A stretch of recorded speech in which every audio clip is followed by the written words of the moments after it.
আসসালামু আলাইকুম। বাংলাদেশে যেভাবে ড্রাইভিং লাইসেন্স পরীক্ষা নেয় অথবা আপনি যেভাবে যাবেন, আপনি কখন ঘুম থেকে উঠে যাবেন সে সম্পর্কে আজ আপনাদের বলে দেবো ইনশাল্লাহ। আর আপনার লাইসেন্স করতে সাথে কি কি নেওয়া লাগবে তাও বলে দেব। প্রথমে আপনাকে সকালে ঘুম থেকে উঠতে হবে। ঘুম থেকে উঠে আপনার সাথে অবশ্যই একটা কলম, আপনার লার্নার ড্রাইভিং লাইসেন্সটা, আপনার বাসার ইউটিলিটি বিল এবং আপনার অরিজিনাল আইডি কার্ডটা সাথে নেওয়ার চেষ্টা করবেন, কারণ কখন কি লাগতে পারে বলা যায় না। তো যখন আপনি সকালে যাবেন, যাওয়ার পর আপনি লাইনে দাঁড়াবেন, যত আগে যাবেন তত আপনি সামনে থাকবেন। আপনার যেই বিআরটি কেন্দ্রে আপনাকে যেতে বলা হয় সেখানে আপনি যাবেন।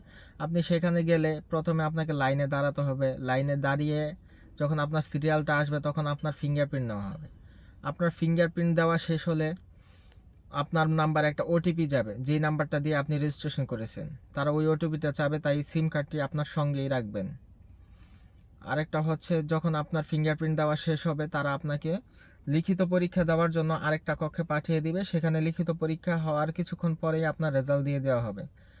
এটা শেষ হলে আপনাকে পাঠানো হবে মৌখিক পরীক্ষার জন্য। মৌখিক পরীক্ষা দেওয়ার পরও আপনাকে সাথে সাথে রেজাল্ট দিয়ে দিবে। তারপর আপনাকে দিতে হবে ড্রাইভিং টেস্ট। ড্রাইভিং টেস্ট দেওয়ার জন্য আপনাকে একটা টোকেন সংগ্রহ করতে হবে। এটার ফি সম্ভবত 300 টাকা নিতে পারে। সেই টোকেনটা নিয়ে আপনাকে যেতে হবে ড্রাইভিং পরীক্ষা দেওয়ার জন্য। এই টোকেনটা দেখালেই তারা আপনার ড্রাইভিং পরীক্ষা নিয়ে নেবে। আর ড্রাইভিং সিটে বসে, যদি গাড়িতে আপনি ড্রাইভিং পরীক্ষা দেবেন, বসে অবশ্যই আগে সিট বেল্টটা আপনি নিশ্চিত করে নেবেন। এরপর আপনার পরের দিন আপনার ফোনে মেসেজ চলে যাবে যে আপনি পাস করেছেন নাকি ফেল করেছেন। এই সম্বন্ধে যদি আরও কিছু বিস্তারিত জানতে চান তাহলে কমেন্ট করে জানাবেন, ইনশাল্লাহ আমি উত্তর দেওয়ার চেষ্টা করব।